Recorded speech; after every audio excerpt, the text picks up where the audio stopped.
Hi, everyone. On behalf of USAID, I'd like to welcome you to the USAID series on with the CGIAR on climate smart agriculture and land use and climate research. This is supported by USAID's Office of Global Climate Change. They're showcasing the collaboration of USAID and the CGIAR to help limit the magnitude of changes to the climate system.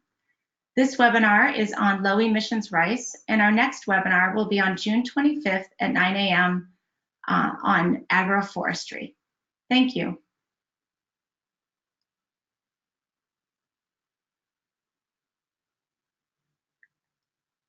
Lini Wollenberg will now go over the agenda for today's webinar.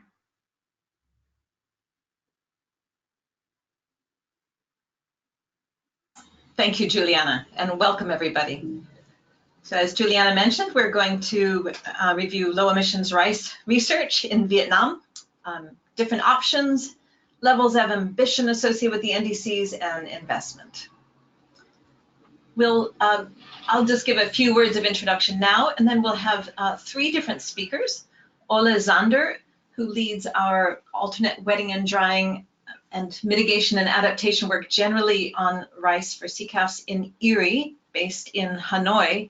We'll talk about rice in Vietnam, emissions, NDC planning and actions, and feasibility analysis of low emissions development options. Then Tran from the Institute for Agricultural Environment from the Ministry of Agriculture in Vietnam. We'll talk about investment planning for alternate wetting and drying. And finally, Leo Sebastian, who is the CCAFS Regional Director for Southeast Asia, will talk about the next steps for low emissions rice in Vietnam specifically. We'll finish with a set of panelists, that will include our three speakers, as well as Le Hoang Anh from the Ministry of Agriculture. And we'll have about 20 minutes, just shy of 20 minutes for your questions. And then we'll have a very quick closing. So I would like to give you just a few words of introduction. As Juliana mentioned, this series is showcasing collaboration with the CGIAR, which is, as it likes to refer to itself as, the world's largest global agricultural innovation network. It is comprised of 15 different centers focused on developing countries and has 15 different CGIAR research programs that cross-cut these centers. And the climate change program, CCAFS, is one of those. And I work for CCAFS. The vision of the CGIAR is to have a world free of poverty, hunger, and environmental degradation, and it contributes to a number of sustainable development goals. So why rice? Well, I think most of the people on this call probably know that rice is one of the most significant sources of emissions globally, 13% of agricultural emissions, only second to livestock emissions. And in particular in Vietnam, rice is a both domestically and globally source of emissions. If you compare it in this graph with transport emissions, you can see that rice emissions are higher than the emissions from the transport sector. Emissions from rice are also about 50% of agricultural emissions totally within the country. And globally, Vietnam emits about 10% of all the global methane emissions from rice. So again, both domestically and internationally, it is an important source of emissions. The Mekong River Delta in particular is important, both because it is the largest source of rice production in the country, both for overall production and for export. And it also is home to a large proportion of the population. And you can see here in the graph to the left, the proportion of rice that is produced from the Mekong River Delta. And in the pie chart on the right, you can see that rice generally is about half of all the production expected in 2020. For emissions, in Vietnam, agriculture is 30% of global emissions. And on the pie chart on the right, you can see that rice is about half of those agricultural emissions again. And in the bottom chart, you can see that the agricultural emissions are growing. Since 1994, we have steady growth through 2013, somewhat similar to the growth in the energy sector, although the energy sector overall is higher. So what about the NDCs and commitments of Vietnam to the Paris Agreement? You can see that, as you know, that there are two different components to the NDCs. One is the unconditional mitigation options. Those are the options that the country is going to pay for or willing to pay for. And then the conditional mitigation options, which are where international support is requested. And under the unconditional mitigation options, where domestic effort is expected, we can see that crop production is expected to be about 50% of the potential contribution to mitigation. And AWD, or alternate wetting and drying, is about a third of that, or about a third of the total mitigation expected. And then for the conditional mitigation options, where international resources are expected, we can see that crop production is about 90% of the potential greenhouse gases expected to be reduced, with alternate wetting drying being about 20%. There are elements of rice, of mitigation in paddy rice across many of these different crop production options. So overall, the contribution of rice production is quite high. To support the NDC, CCAFS has been working together with MARD in Vietnam, and specifically with Tran and Hoang Anh and others, to assess just what would be the investment required to accomplish these kinds of reductions. This assessment involved doing a geographic suitability assessment, understanding the barriers to implementation and innovation by farmers, and looking exactly what would be the incentives and enabling conditions to overcome those barriers. That helped us to prioritize interventions and also identify policy instruments that would encourage very large-scale adoption. From this, then, an investment plan was created for AWD specifically, with the investment plan looking at a range of different elements, including what kind of policy existed and where there were gaps, what kinds of policy levers could incentivize adoption, a very in-depth look at the economics, so the costs, benefits, and then the risks to farmers, and finally, a quantification of what kind of investment would be needed, both domestically and internationally. So that was my last slide, and now we'll turn to our presenters.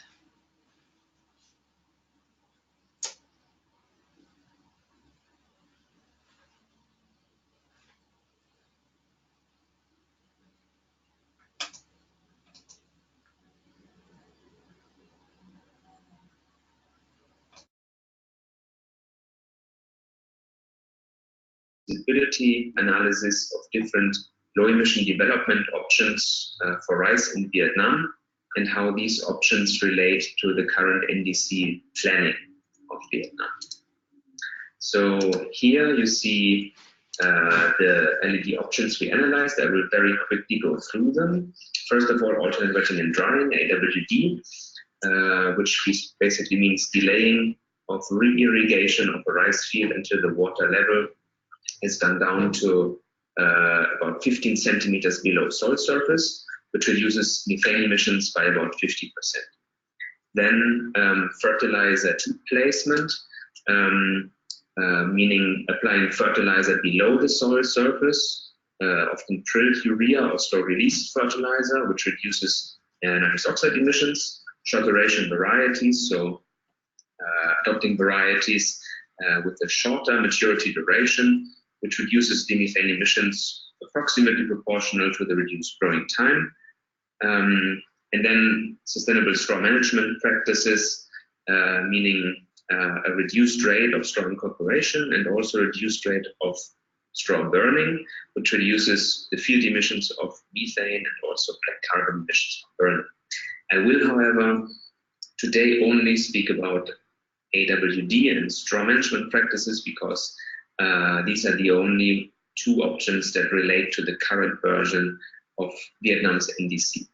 So the country is currently revising its NDC, but in the current version, it's only AWD and straw management practices or crop residue management practices that are mentioned.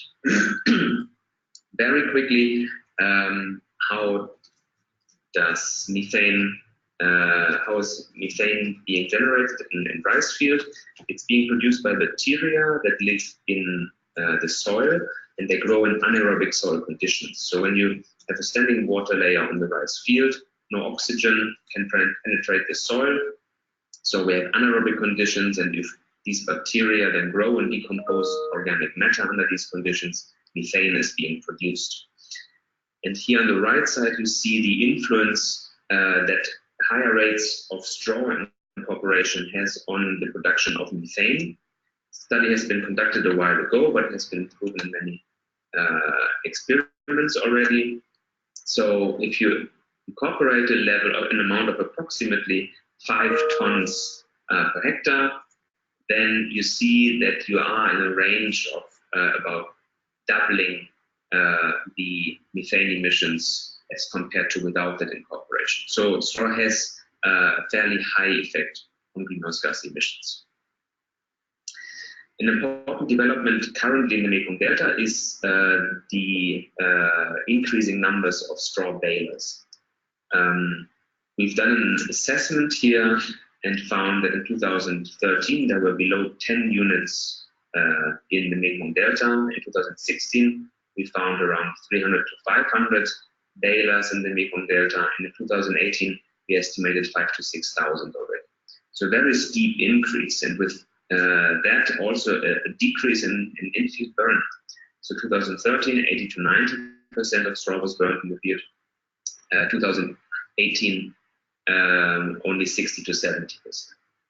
And this development is very crucial for straw management practices, because with balers, straw can be taken out of the field and being transported and traded. So this opens up new value chains for rice straw, and this is what farmers can use.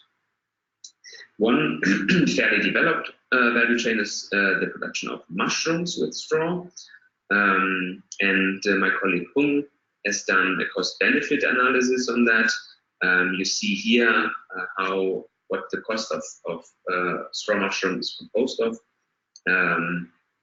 Half of it is the labor, 20% land rental, and 25% rice straw. And the price of rice straw is currently increasing in the Mekong Delta, so which would reduce the net profit potentially. The current profit is about 50 cents to $1 per kilogram of mushroom, or per 10 kilograms of straw. Some other more innovative products from straw I have put here together on this slide. On the left hand side, you see these bowls that are produced from rice straw. Also, flower pots can be produced that then decompose in the soil. Here in the middle, you see decomposable rice straw plates. Also, cups are being produced. And on the right side, you see foamed material that can be used for transportation of fragile products, for example. So you see there is a lot of innovation going on. None of these products is being produced in large quantities at the moment, but you see the opportunities that there currently is for entrepreneurs.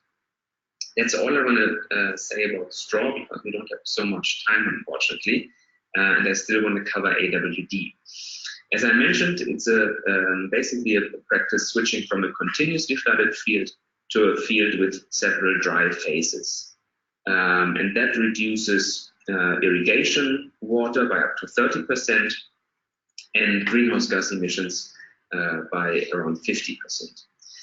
Now this practice has a very high mitigation potential, and therefore is considered one of the key technologies for greenhouse gas reduction in rice producing countries.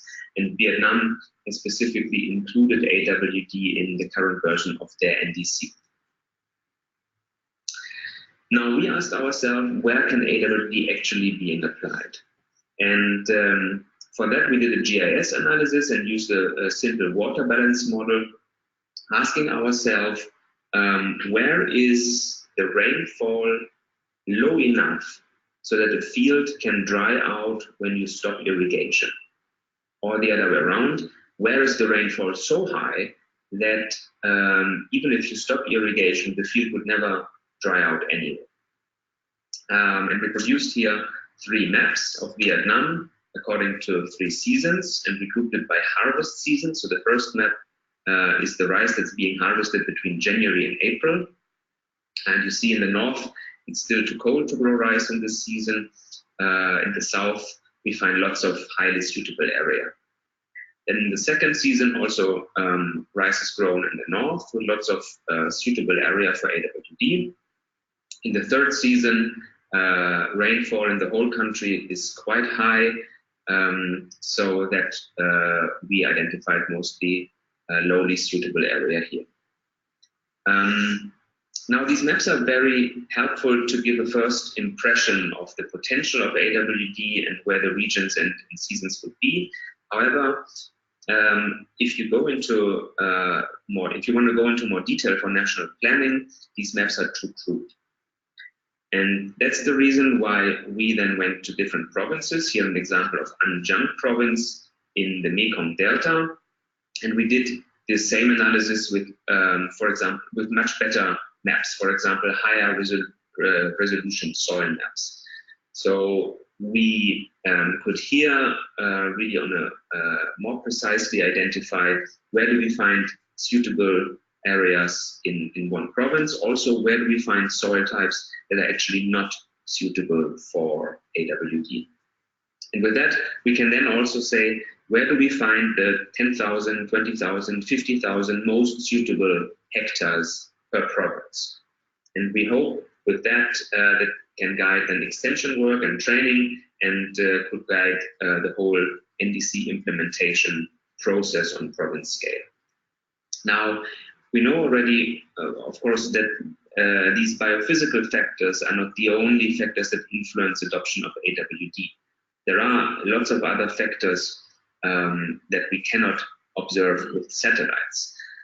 And that's the reason why we went back to the provinces, here again, Giang province, and did surveys with experts, with extension officers and officials from the Department of Agriculture, and they came from all the districts of Giang and rated all the communes in their districts. They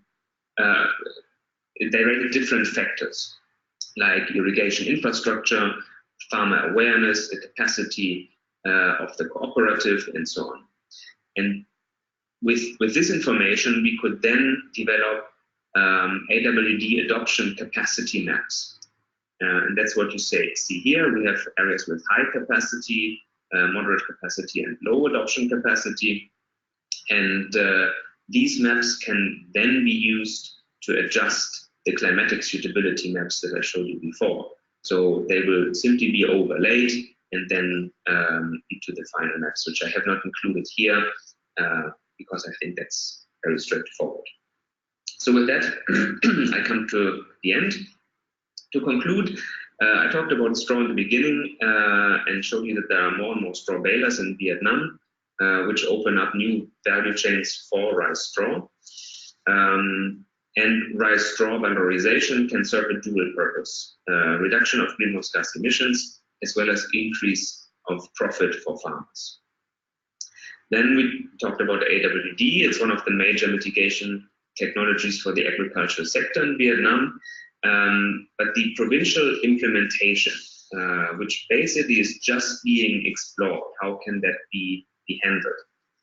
That needs coordinated support in order to match the national plans. And with that, I'm at the end. I just want to mention that the full report of this feasibility analysis will be available next month. And also we have compiled, or we have conducted a very comprehensive cost-benefit analysis of AWD in the Red River Delta as well as in the Mekong River Delta. This is currently under review and will also be available shortly. Thank you very much for your attention. Excellent. Thank you, Ole. And now we'll turn to Tran van Teeg. Yeah, good morning. Good.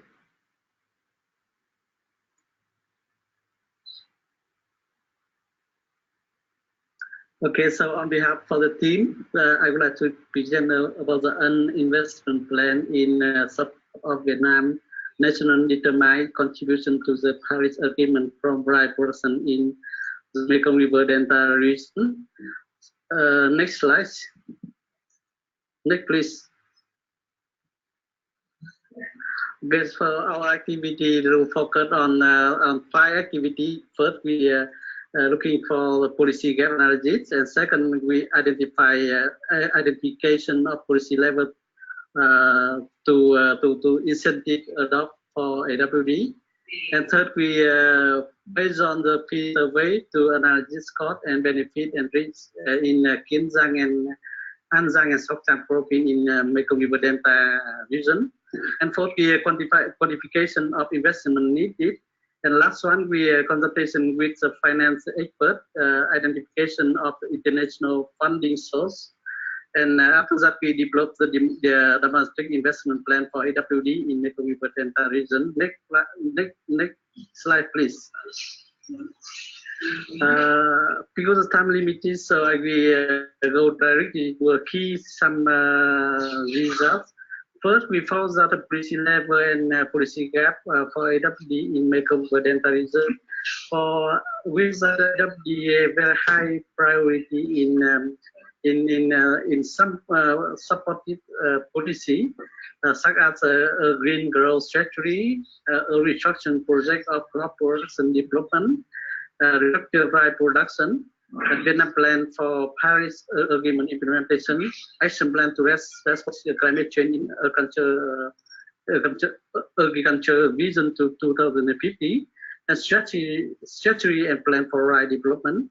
We also have some priority policy for live project program, such as VNSAT and extension project, and sustainable development and plan for Mekong River Delta region.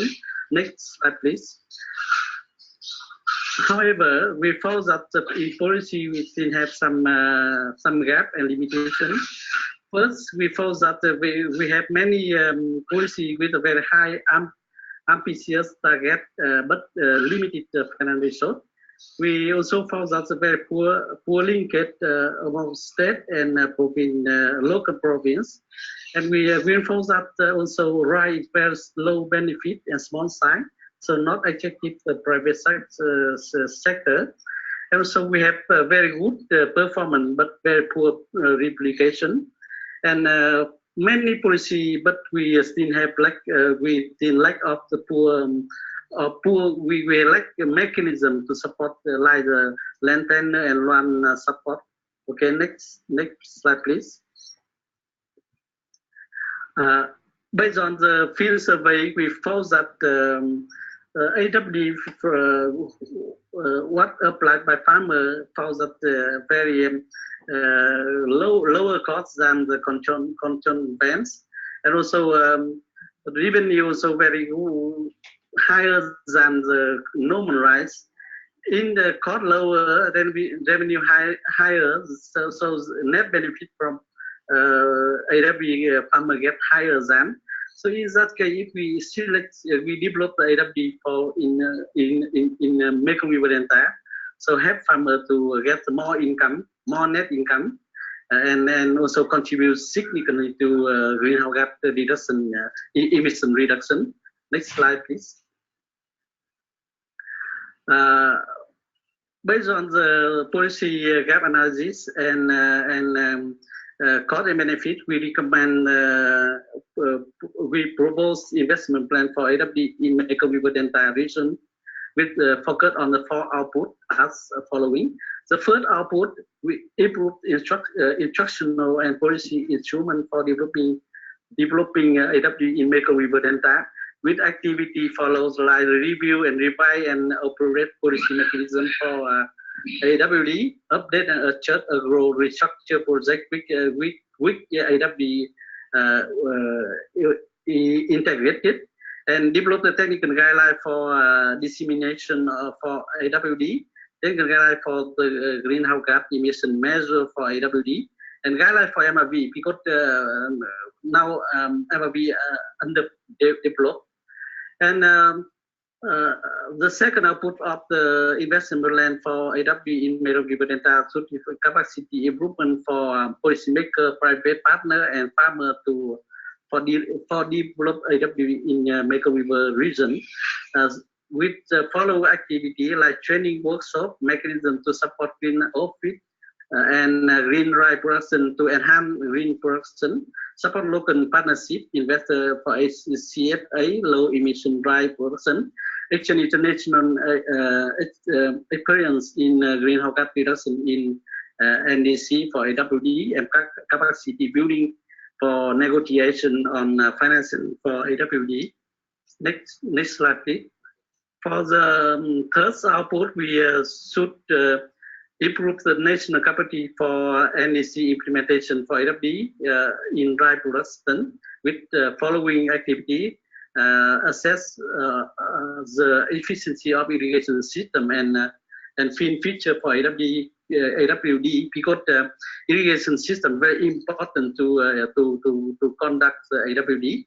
Investment and support for project on AWD in the different province in Mekong River Delta, and investment to improve the irrigation system construction for AWD, and very important activity operate MRV system for AWD in dry production in Mekong River Delta.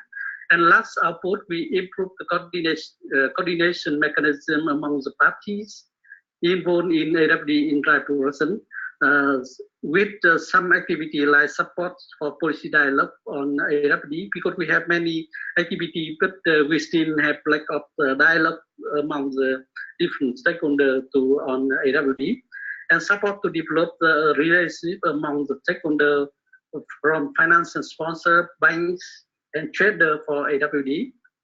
Next slide, please.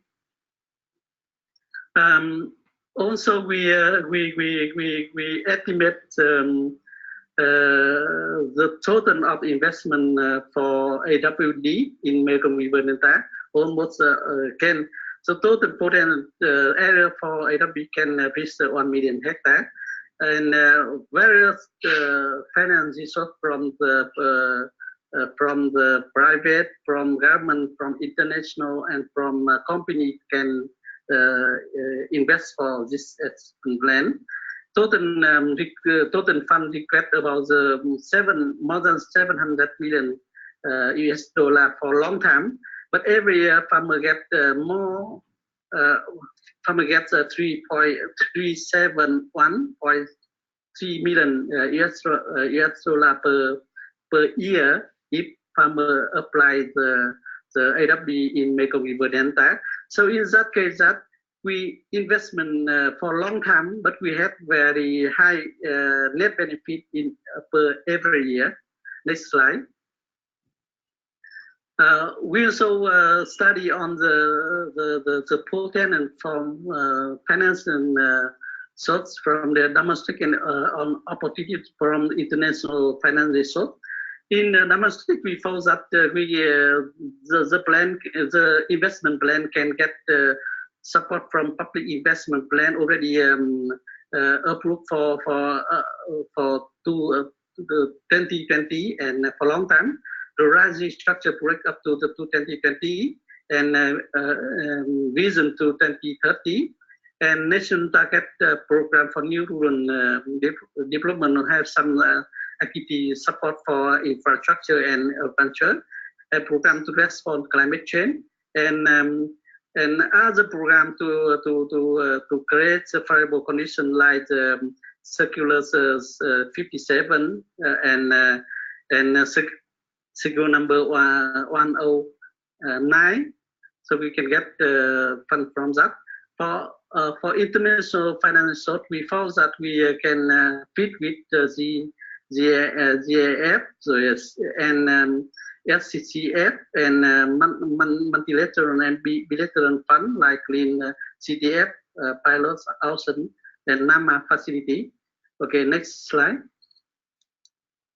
And because after we study and we recommend the investment plan, we have some conclusion and recommendation as follow. Third, we confirm that AWD is very important mitigating obstacle and determine in the NDC and have some policy level support in Vietnam. And investment plan for AWD includes the 4 input, 15 activity, and can reach almost 100 million hectare, and can reduce 10.9 million ton of CO2 equivalent, and bring a high net income to farmer. However, we recommend that the specific prior domestic finance resource and internal support and that integrate in the plan to ask option for an NDC implementation. Okay, so thank you very much for the attention. Thank you. Thank you, Tay, and what a solid investment case that is. Okay, now we'll turn to Leo Sebastian from CCAFS Southeast Asia, the regional director of CCAFS, to offer us some comments on next steps, a vision for the future. Hello, good evening, good afternoon, and good morning to the others. Yeah, can we have the slide, please?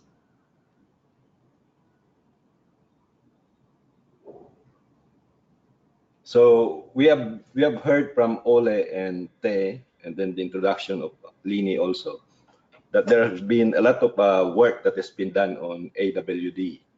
So if you look at it from the technical side, IRRI has been working on AWD for quite some time already.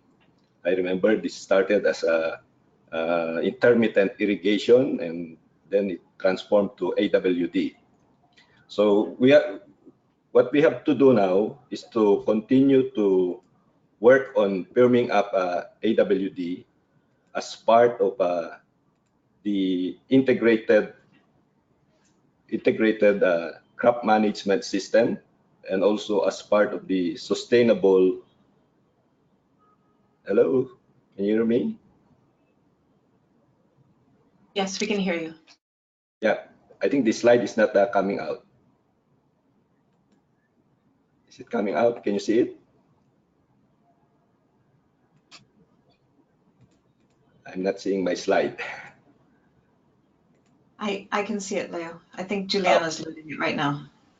Okay, so we need to continue to firm up its incorporation into integrated crop management and also into the sustainable crop production standards like the sustainable rice platform. So as of now, these are being done, and we should pursue these activities, because the way to upscale AWD, I think, is to make it as part of these integrated systems of rice production. Now, at the country level, if you look at it, if you look at Vietnam, at the final analysis, we have to work with the provinces, because in Vietnam, the provinces has a big role when it comes to implementing national plans.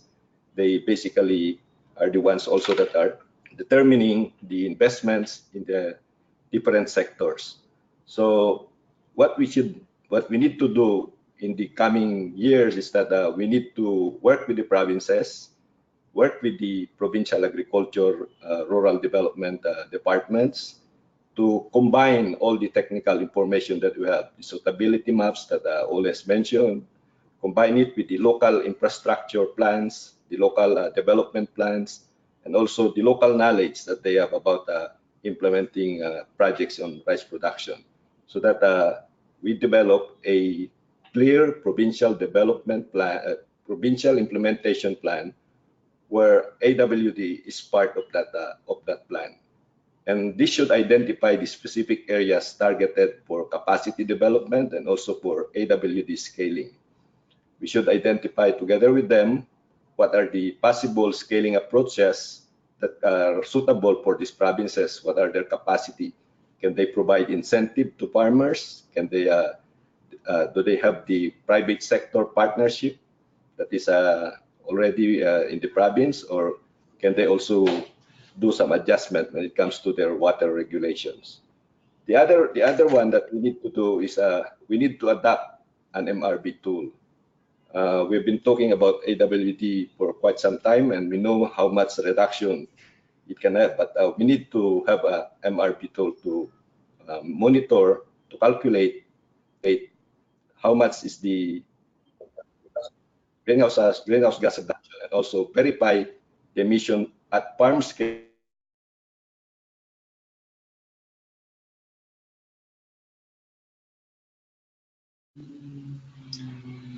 Sounds like we've lost Leo. Leo, are you there?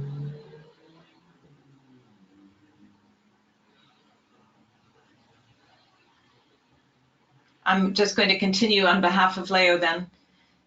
So Leo was just talking about adapting the MRV tool. And then his third point is to integrate these plans into the NDC implementation program for Vietnam. And finally, to incorporate this generally in investment programs. So I hope Leo will excuse me for finishing his presentation for him. So now we have about 20 minutes for discussion. In your dashboard, you'll see a section called chat. You'll see a section for questions, but we would encourage you to put your questions into the chat box and direct it to the entire group, to everyone, so that everybody can see your questions. And then I'll read those questions as we proceed. Just to open, and I should mention that this is now, these are questions for all of our speakers as well as for Lê Hoang Anh. And I'd really like to offer Lê Hoang Anh the opportunity to just say a few words as one of the leaders of this team, maybe to start off the discussion. Lê Hoang Anh, did you want to comment on anything? Yes. Please go ahead. Okay. Can you hear me? Yes, perfectly. Thanks. Okay. Hello. Good morning, college at EDT zone. Good evening, college at ICT zone. First of all, I would like to thank you, USAID, for support and sponsor this research. Thank you, CGIAR, especially IRRI and CCAFS for technical leading, and thanks Viet Nam team who doing the work. And because there are no questions, yes, so I just want to highlight that following the presentation by speaker from political side, I would like to emphasize that the AWD in rice cultivation is one of the very good practice, has been widely practicing in Vietnam with different periods and different targets. At first, it is solution for productivity and quality of rice grain. When the water availability becomes to scarcity, there increasing competition for water resource between domestic industry and agriculture sector, especially for paddy rice. So AWD become a very attractive water saving technology, and it is showing that in some research, the water use can be reduced from 50 to 40%. So in climate change action plan of agriculture sector of Vietnam, it is one of the main options for adaptation. It will also be an important option for the rice sector in the GHG reduction program up to 2020 of the sector. And thus, as in the climate change context, AWD in Vietnam consider as a climate smart option that could be help to achieve both adaptation, mitigation, and productivity. And so in Vietnam, first submission of INDC, and also the next coming version of the NDC review and updated, it is still remain as a an important option for the agriculture sector to contribute to the country NDC. And I think this research, together with the other ongoing, will consolidate for clear picture of the opportunity and challenges for the rice production in Vietnam, especially in Mekong Delta area. And with this option, ambition, feasibility study that just showing the sector, I mean ministry, local authority, private sector, farmer, and even international partner will consider their own decision on the investment ahead. So I hope that is my word just saying for this research, and I will listen to the question may have and answer your as desired. Thank you. Thank you, Lê Hoang Anh. Okay, I have a couple of questions here from Julianna, and again, a reminder to the group to please type your questions into the chat box. And please do not use the question box, use the chat box, but I do have now 4 questions for those of you who have been entering them into the question box. All right, first, does the government have specific specific agenda in terms of the time frame for scaling up AWD? For example, a goal by 2020 or 2030 to have nationwide reach. And then for Ole, is it your sense that investment is needed in rice straw harvesting and use, or is the market driving increasing production? I'm going to take, let's see, one more question. Julianna, could you type the questions from Peter and John into the chat box, please? All right, now actually I see them. I see people are typing them into the question box, so I can go directly there. Let's see. Hold on. We'll take 4 questions. Can you say, from Peter Sprang, a little bit? Can you say a little bit more about private sector involvement? And from John Winston, thank you for this webinar. How was the 10.97 million tons of CO2 reduction arrived at? Was it just the application of the 0.52 scaling factor to the rice emissions factor across the 900K hectares? So those are several questions. I'm going to give a chance to any of the panelists to reply.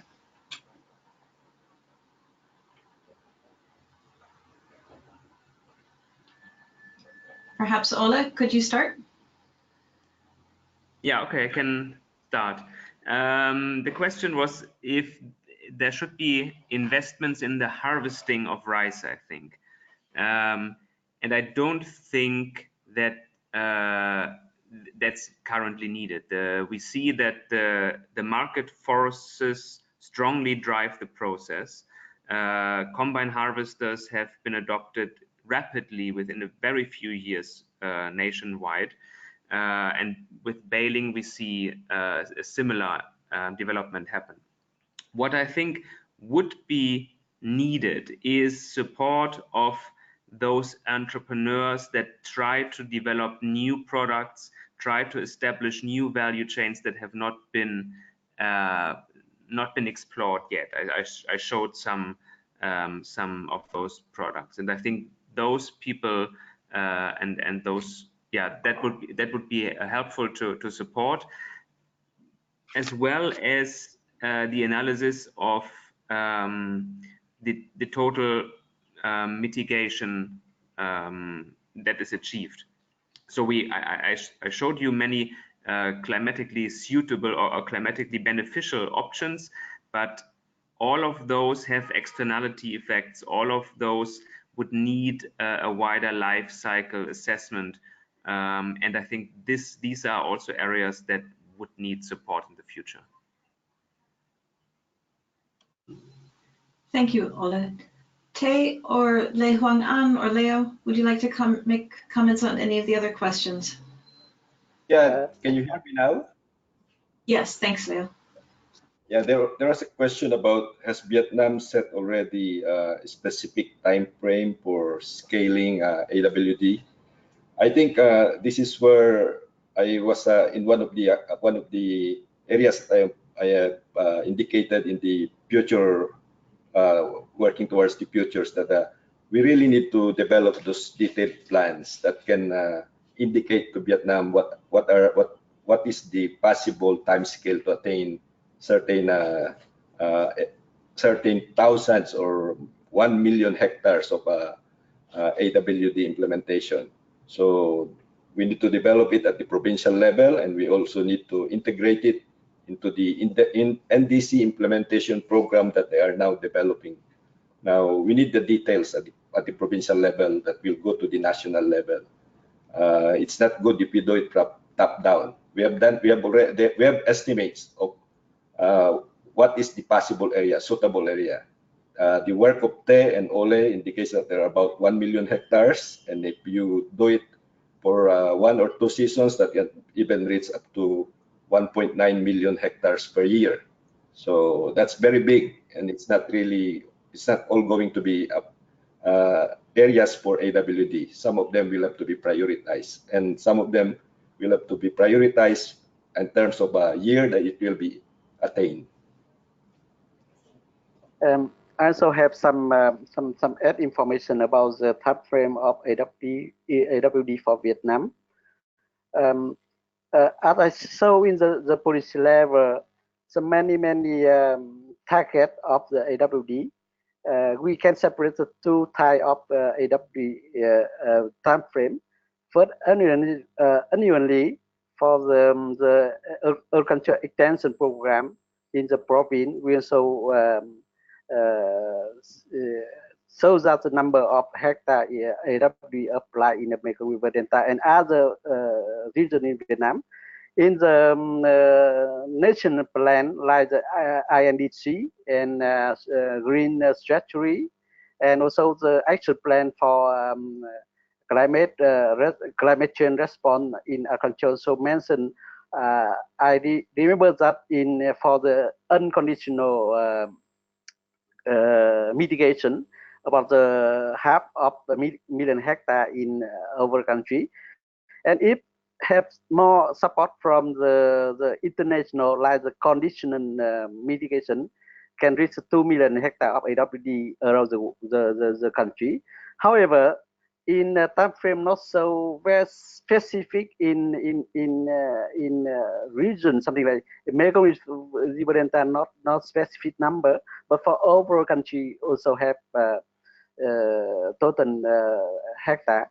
And I think that I very agree with Leo that we should work with the province to classify how many hectare in each province in Mekong River Delta. Thank you. Thank you, Tay. I'm going to move on because we have quite a few more questions for the group. And I'm going to read 4 questions and then again let the panel respond. So one question is, has the international funding been secured already? From Kriti. Another question is, which rice varieties are suitable for AWD? From Janet Higgins. Another question from Ha Huang. AWD has been introduced for years. How to mobilize more funding for expanding the application, for example, carbon credits? And a final question from Sudhir Yadav, wondering what it means for the emission rate at the irrigation scheme scale when we save irrigation water with AWD, which may then increase irrigated water downstream. So the net emission quantity, will it increase or decrease? I think this is a question of whether reducing water in one system will increase water in another and potentially change the emissions there. So 4 questions. Would anybody from our panel like to respond? I think that's for international support for AWD in Vietnam. I think very few support from international for AWD, like the replication and like the big model, but some support for research, okay. But for the project to extend AWD, we still have very limited, according to domestic finance expert, our team. And the second question, I think very big challenge for our team also, because we found that AWD very good economic incentive, but we also have some finance resource from the different program in Vietnam, from different policy support in Vietnam, and it's still hard to mobilize fund for AWD. Okay, that's the reflector to first question. Maybe I can quickly respond to the question of rice varieties. At the moment, that's a big question mark. What we generally say is that AWD can be applied with all current rice varieties. The bigger question is which varieties perform better under AWD. And I know that some of my colleagues at IRRI have done experiments and have done some breeding work on varieties that do perform better under AWD. And I think there have been some recent successes, but I'm actually also not able to give a concrete answer on that right now. Thanks, Ole. Any other responses? Okay, so we'll continue. Maybe regarding the question of the emissions on irrigation system scale, I think that's a very interesting question, and this is what I mean with we need some analysis that consider externalities of some actions that we take, and that consider a whole bigger level and a life cycle of products. So that's a good example of what actually is missing. Yeah. Regarding varieties, what we have seen is that if you use AWD, there's no yield reduction, but you can actually even get a higher yield than the non-AWD crop management. And this has been shown in areas where you use AWD, apply AWD only, or in integrated systems like SRI that also have AWD, where you use a compared variety using SRI or AWD with non-SRI or non-AWD. You can actually even get higher because of the aeration of the soil that you have during the cycle of AWD. So variety-wise, the variety can actually perform better with AWD compared with non-AWD. Now, which variety is better? That actually, I have not seen any results yet that conclusively say that there is a variety that is more suitable for AWD. There is a variety that is more suitable for upland condition, but then we are not talking here of anaerobic rice. That's what they call the aerobic rice varieties. But these are for upland condition of rice cultivation. Thank you, everybody. I do see a question here about whether the presentation has been recorded and the presentations will be available, and indeed it is being recorded and the presentations will be made available. So a last round of questions here. I'm going to have to be a little bit selective. So there's a question here about investment strategies were identified for low emission rice AWD coupled with SRI. Do all of the other presentations include SRI in their analysis, or do they just focus on AWD? And have there been similar analyses done for SRI? So could somebody differentiate whether we're talking about both AWD and SRI here? This is a question from, it looks like maybe Olivia Vent. Then we have a couple of questions related to smallholder farmers and their adoption of AWD, and what exactly are the incentives, both in terms of cost benefit analysis and the conditions that would support smallholder farmers. And these are questions from Hoang Anh, Hien Vu, and John Winston is also asking about, do we need more TA for farmers? Let's see. And related to that is a question from Hoang Anh about whether social capital can also play a role. And I think the only other question here is from John Winston, soil characteristics. How would soil characteristics impact GHG flux? And how to incentivize farmers who could produce the greatest reductions with higher incentives. So please, I'll turn it over to the panelists for just a couple of comments and then we'll have to close.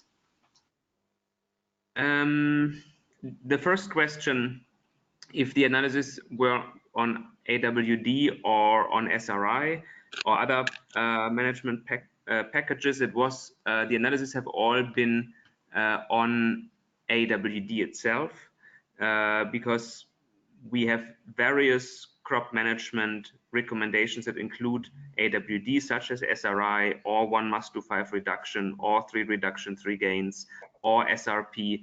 So there are too many different packages with too many different aspects of crop management. So we wanted to really focus on the water management. I also have to add some about the AWD and SRI, because you know that in Viet Nam, SRI very complicated techniques, includes many technique side. So so if we see the SRI for the water saving, so it's similar to AWD. Sometimes it relates to AWD. But if we apply the full SRI, it's very complicated to farmer. And about the next question about small farmer and social capital or social environment costs.